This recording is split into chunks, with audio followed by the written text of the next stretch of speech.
Good afternoon, everyone. I'm Pieter Haak, Senior Technology Reporter at Politico. Our next topic is the EU's efforts to simplify and amend some of its landmark tech rules, such as on artificial intelligence and data protections.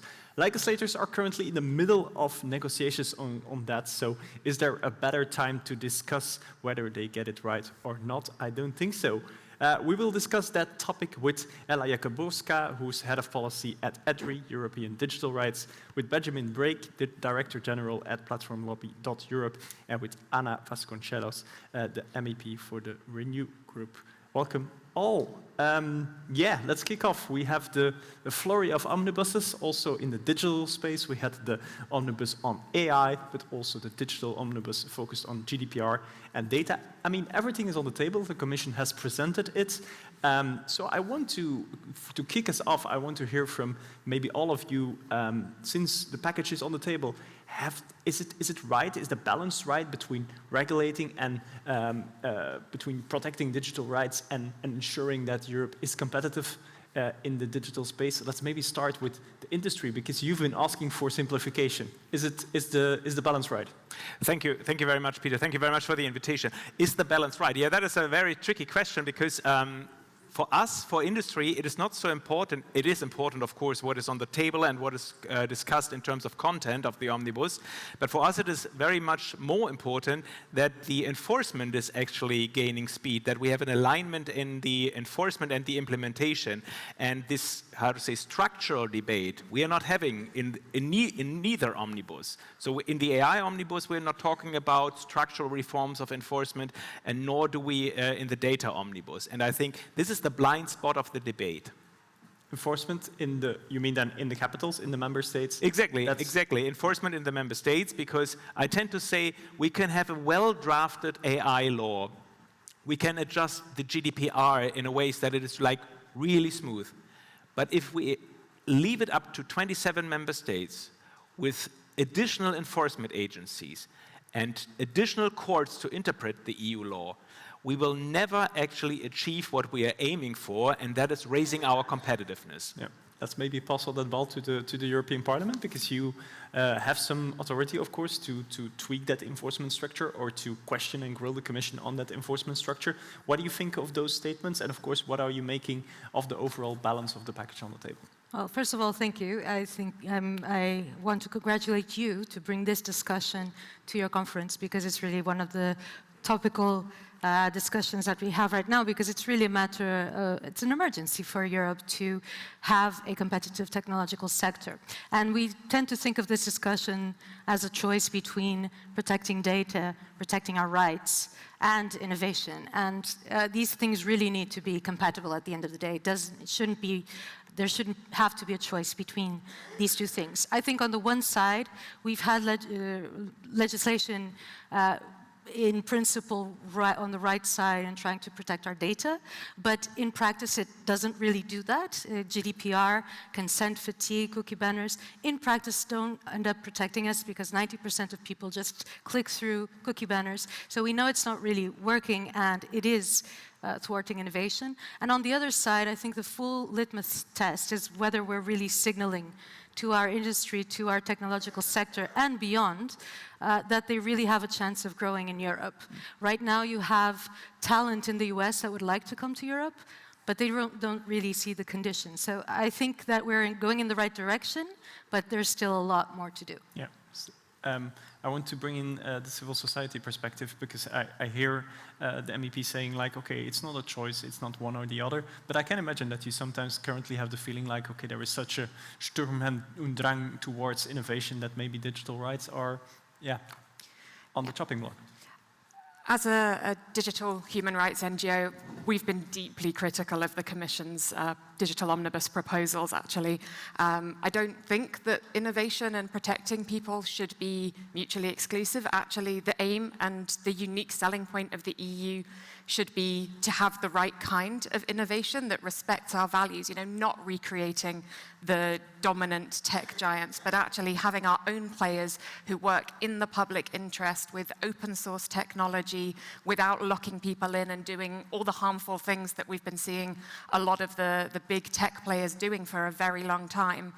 But I think even beyond that, nobody really seems super happy with what's been put forward in the digital omnibus. So I think it's, if anything, a digital complication omnibus. It's not achieving the objectives.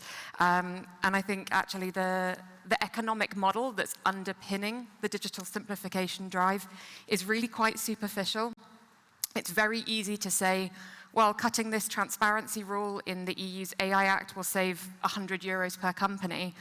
But actually, what about the economic benefits of the public interest, whether that's protecting workers, protecting nature, protecting people from harms? And when we actually do put in the work to quantify these things, we've seen that the CNIL, the French Data Protection Authority, found that up to €1.4 billion have been saved in avoided identity theft thanks to the GDPR. So these rules get a bad rap, but actually the economic work to quantify how much they protect us and how much they serve us as a society isn't really being done. If you say nobody's really happy with the digital omnibus, Mr. Brake, do you agree on that? Are you not happy with what is on the table? We can have a discussion about how to say the interplay of the omnibus and the AI Act with the code of practice, or with the watermarking, or with the deadlines, with the standard setting bodies.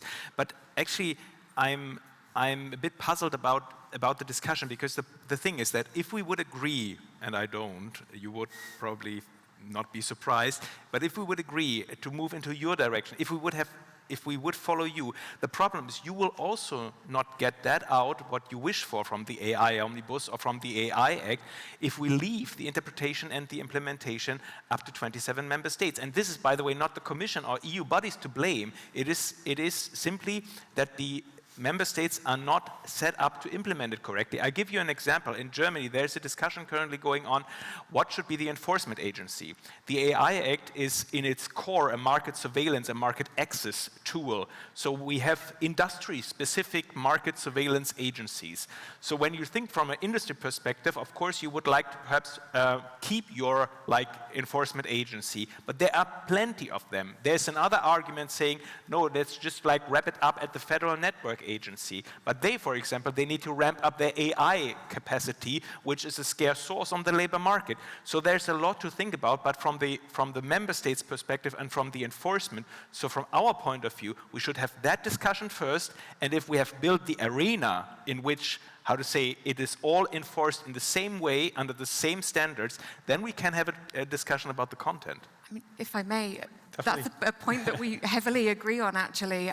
We see so much fragmentation of enforcement and so many things that we could be doing first and should be doing. I mean, one of the things we hear repeatedly and see in the data is that different national authorities have conflicting interpretations of these rules.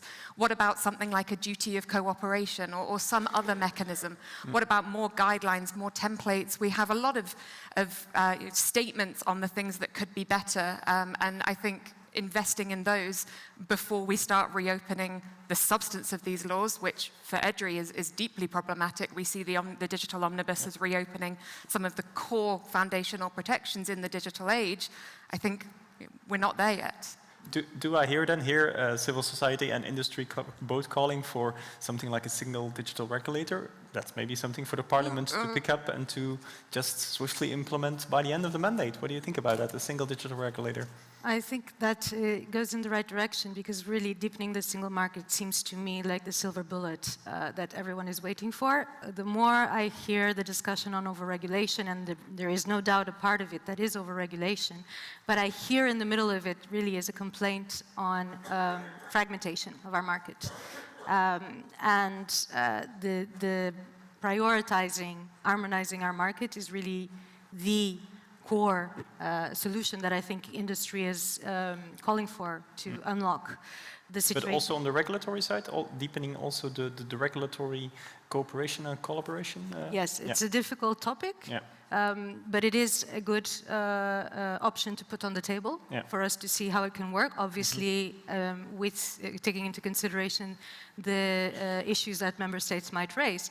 But 28th regime, for instance, is already going in a good direction with offering a alternative solution, an opt-in solution for our market to tap in and overcome all of the 27 labor laws, 27 tax regimes, 27 jurisdictions that are impossible for, so actually at the end of the day, reward big tech, reward the big players because they have the resources to take on those compliance costs that our startups and our SMEs have no way of competing with. Yeah. Is that then something that we're currently in the middle of those discussions on both the AI omnibus and the digital omnibus, but the discussion on those regulatory fragmentation feels a bit, it's a bit pressed away by those big files. Is that then something that should be next on the table as after we cleared both files? I think we can start with guidelines. They would be already very welcome, and to press for more coherence on that regard.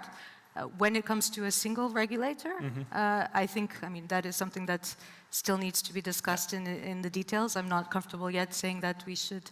And what kind of guidelines do you mean? What do you have in mind?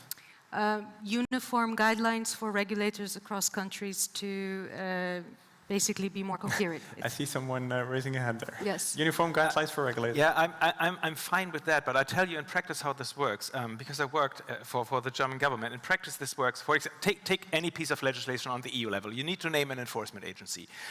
A country like Germany might name, for example, the Federal Network Agency. Another country does not have this kind of agency. Then they go for the Data Protection Authority. Another one might go for the media regulator or so. And then if we have guidelines, from their very core, from their DNA, they're looking at this piece of regulation from completely different angles. So they will set different standards. Then they will meet for share best practice, and they will go home, and then they will say, yeah, that was interesting, but in Germany, for example, it's very specific. We do it the other way around. So I'm not so sure if we are beyond the point where we can talk about this kind of like give some guidance, share some best practice. I'm not so sure if this will really help to tear down the barriers which we still have in the single market. Yeah. Just to be clear, I wasn't saying it's the final solution. I think it's a starting point to then build on that, because it is a complicated endeavor. Yep. Let me go back to the files that are on the table for a moment, because the AI omnibus was cleared by both Parliament and Council, at least their own positions, in no time. But we see much more difficulties on the GDPR omnibus, or the digital omnibus. We had, for example, Council already removing the definition of personal data. Ella, let me start with you. What do you currently make of the digital omnibus and where we stand on will we go into some sort of that mate or deadlock? I think it's become a bit of a Christmas tree for everyone that didn't get what they wanted in the proper democratic processes, to just throw what they want at this kind of mess of a procedure and see what sticks. We are not respecting democratic principles, we're not respecting the better regulation guidelines.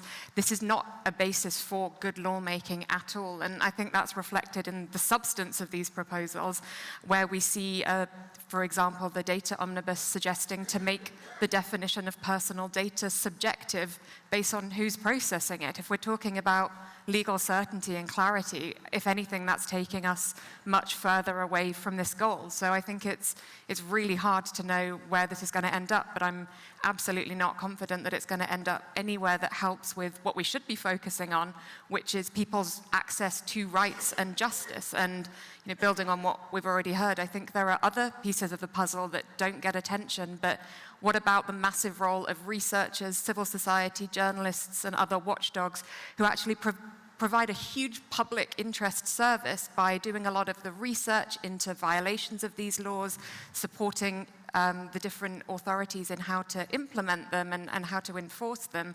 And yet we're in a context where civil society is under the biggest attacks we've ever been under as a field. The biggest attack ever. Mr. Brick, I saw you shrugging a bit when who? When I heard the Christmas tree exercise mentioned. Are these processes turning into a Christmas tree? Everyone adds something that he or she likes?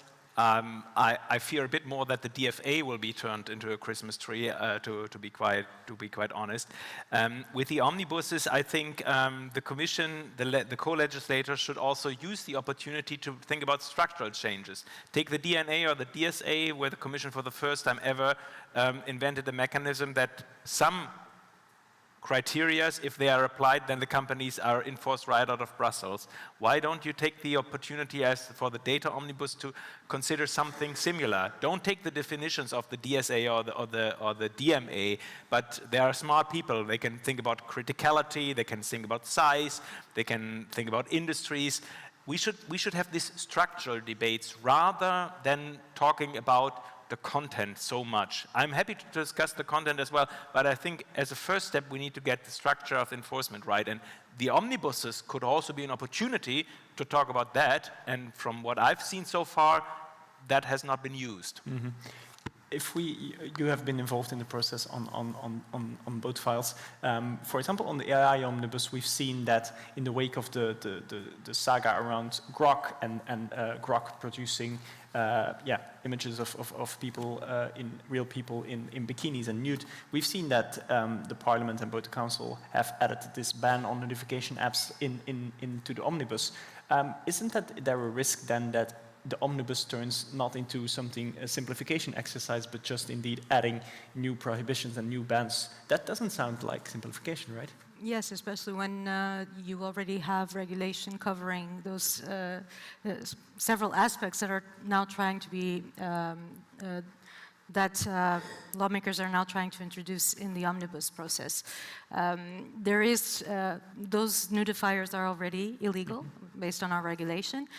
Some would argue that they're not explicitly banned, but based on our regulation already have enough the issue that comes over and over again on the table is really we're not enforcing the laws that we already have, and on top of that we are creating more overcomplication in the process when we are really intending to simplify. And I would just like to take the opportunity to take a step back, zoom out, and think about our overall mindset when we're addressing these new technologies.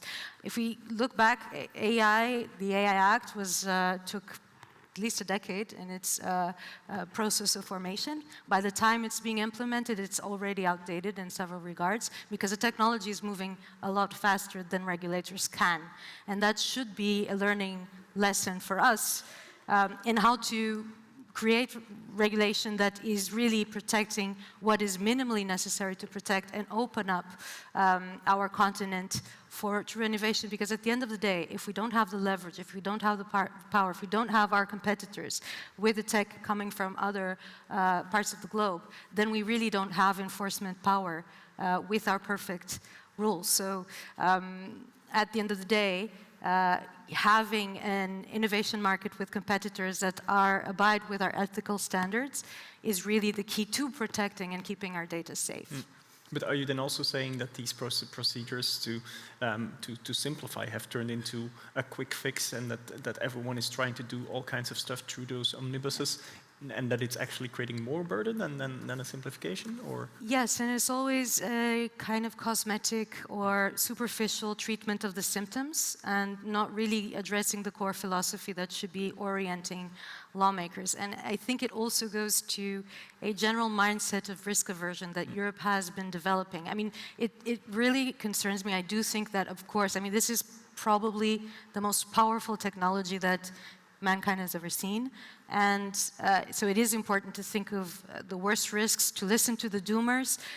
But in the bubble right now, I'm not hearing a lot about all the opportunities to fix several challenges that we have, including some of them brought about by these technologies.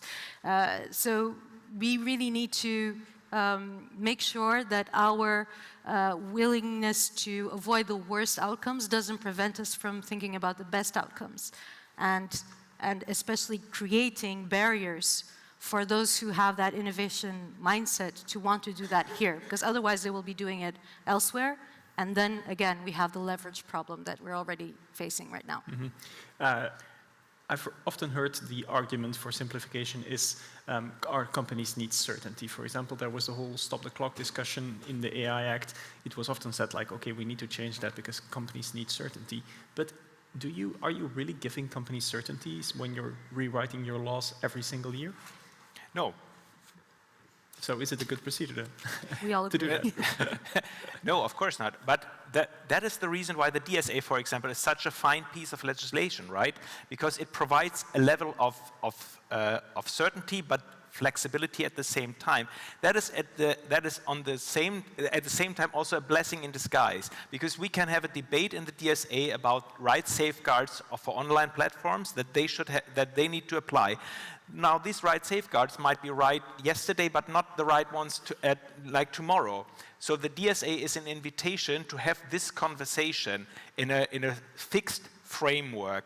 Now, here's the tricky thing, that with that, we could also solve a lot of the questions we are currently discussing. However, in politics, the KPIs are different, because political decision makers, they are not very often, do evidence-based decision-making, but political decision-making. I give you the example of the Article 5 now we're discussing in the AI Omnibus. The thing is, I can absolutely understand that there has to be something done. There is a huge discussion about digital violence against mainly women, and I can understand that there's something done. And I can also understand for political decision makers that it's difficult to argue that there is a provision in the AI Act, namely Article 122, I think, where this could also be taken into consideration. This will take a bit of time. And this is a problem I have with EU legislation in general. It's opportunistic and it's very often rushed. And this is something there we should need to stop the clock. Yeah. Okay, stopping the clock on legislation, interesting idea. How is civil society sitting in this debate? Because it's said here, okay, we have to look positively at new technology, we have to update our legislation, we have to be future-proof. But then again, you're of course pushing to protect what's already there, and of course some lessons learned from the GDPR should enable, of course, like updating legislation as well. But how do you exactly sit in this debate?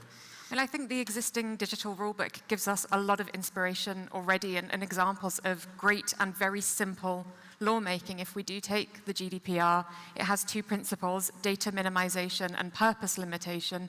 What could be simpler than those? Don't collect data for a reason that's not why you've said you're going to collect it. Don't reuse it for something else. Don't collect more than you need. I mean, that's extremely simple, completely technologically neutral, future-proof.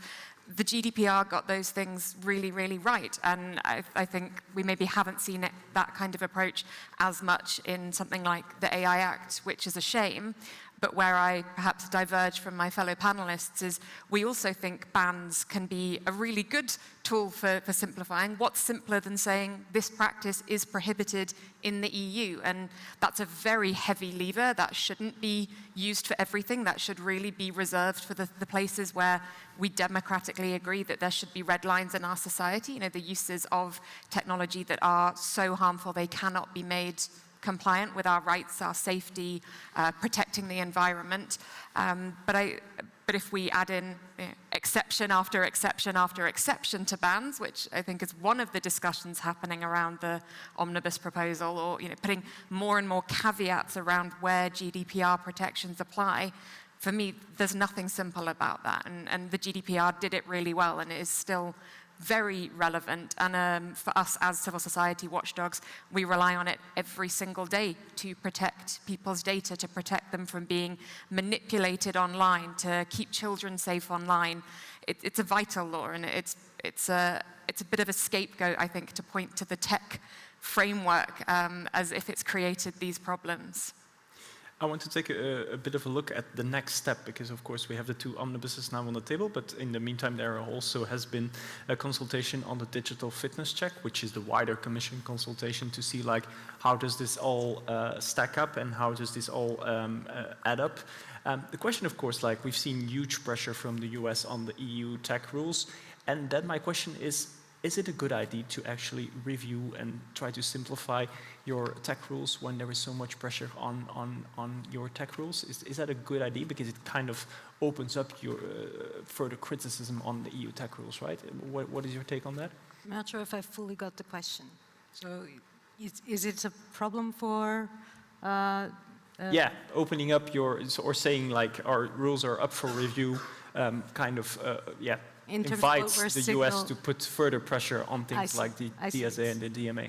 What do you think of that? It's a good question. I think that there might be that effect, but I'm more worried about us always, when we open up the discussion on the need to simplify our legislation, that we often focus on the advantages that we might be creating or the opportunities we might be creating for our global competitors, and namely US big tech, and not really in making that more important or speak louder than the conditions that we need for our tech sector to be competitive, to really have a chance. At the end of the day, a lot of the regulatory burden that we produce ends up undermining our business sector vis-a-vis the big corporations that we keep saying that we want to limit in terms of the power that they have in our market. So if our single market is not working, especially for our tech sector, one of the main complaints that they have is that it is fragmented, is that it is overregulated, is that businesses, small businesses and startups are overburdened and really have to allocate up to 25% of their resources just for administrative compliance, then that is the worry that we need to hear first. And at the end of the day, our rules, when it comes to big tech, it's a matter of enforcement. I don't think it should be at the forefront of our thinking when we're talking about simplifying for our technological sector. Passing on the question to you, I think you both filed submissions for that consultation on the digital fitness check. What should be the next step on simplifying and the tech rules and making sure that it all adds up? I think it's probably quite obvious that I don't think there should be a next step in at least in the simplification agenda that's presented in the way it is right now. I think it's right that the market isn't working, but as I already said, I think that the rules become a scapegoat because what we're seeing are record profits for CEOs and shareholders. We're not seeing the benefits of any of the innovation actually reaching everyday people. We're not seeing workers benefiting or having a share in this supposed prosperity from, that we're supposed to get from tech. We're not seeing people living the good life that the EU promises that families and communities are supposed to have. And these laws that we have are designed to actually protect us from the excesses of that system. And so I really would love it if we went back and looked at what would prosperity for everybody actually look like. Because at the end of the day, if we over-focus on businesses, many of these businesses are not sharing their profits and are not making sure that the people who are actually doing the labor are receiving the benefits of that work. It's the wrong problem statement that we're engaging in. I saw some frowning next to you. Well, that's a big one to take. I would refrain from jumping to this conclusion, of course. I see a lot of those companies you're actually blaming for, they are continuing investing in Europe, heavily investing in Europe, like actually contributing to the competitiveness of Europe. I would also not draw the boundaries between like companies from Europe and from abroad. Europe is, as a continent, very, very dependent on exports, both in like real goods and also in services. So especially in digital, a lot of digital projects are only materializing because companies from around the world work together. So I would not jump to this conclusion. But if you ask me like the road ahead, should we simplify more? Should we focus more on deregulation? As I said, from my perspective, the focus of the debate should shift more to the question of we actually structurally change the way we implement the law, and the overarching goal must be to tear down the barriers within the single market. There is no single market so far, as long as we have different interpretation, different enforcement. And by the way, the 28th regime or the EU Inc., it's an important step into the right direction. But the problem is, as long as we're not talking about taxation, as long as we're not talking about labor law, I don't see this as a huge step, but nevertheless as the right step into the right direction. I know that you've been in Washington recently. Yeah. Again, we've seen a lot of criticism from the US on EU tech rules. Yesterday we had the US ambassador to the EU saying, let's open again the dialogue on the EU tech rules. Do you have the feeling that this whole discussion about, let's simplify, let's review the rules, that is inviting US criticism on the EU tech rules? As I said, the DSA is an invitation. Take the DSA, for example, because there's the review schedule for next year. By the way, that is not because someone is asking for that, but that is actually in the law that we are having a review of the DSA. So I think it's an invitation to talk about mutual understanding of what, in the DSA sense, of what is free speech, where are the limits to free speech, and I invite each and everyone, not only from the US, to get engaged. I think Europe is in a very well position to get engaged in such kind of conversation. What would the Parliament's response be to the US ambassador to the EU saying, like, let's talk about these rules? Let's talk about it. Yeah? I think that the US has not been scoring very well on protection and free speech, especially under the Trump administration. And maybe that would make the EU or signal to talent in the US, you know, that the EU is still a better fit for them, at least in this regard, compared to the US. I would like to also add, first of all, clarification. Nobody's talking about rolling back our fundamental rights protection. It's really about doing it well and doing it in a way that is really consistent with innovation. And nobody can deny that we have a lagging innovation problem in Europe. So mass biometrics surveillance, I mean, we just saw in the US Anthropic being blacklisted, or at least proposed to be blacklisted, precisely for refusing to have certain safeguards in the employment of their technology. Nobody's talking about even opening up that possibility in Europe. So those protections should be in place, but we have to also acknowledge that when businesses especially in the tech sector, in Europe, have the chance to grow, usually when they need capital, when they need investment, they move to the US. Now they may have less incentives to do so under this administration, but that was very much the case under the last administration. So we do have a problem that we need to acknowledge. It's not like what we have now is working. We're running out of time, but maybe the last question for you. Are you relieved when you hear like these protections, we are going to safeguard them, they're safe, and we're not going to touch them? I mean, we know that some lawmakers here and especially across the Atlantic are pushing to get rid of the fundamental rights protections in the DSA, the DMA, and I would say it kind of shows that these laws are working, you know, that the power of the concentrated power of certain big tech gatekeepers is being chipped away at. They are feeling the pain of the fines, of the enforcement actions. I think that's evidence actually for why we should be doubling down on these rules and the benefits that they bring us in Europe.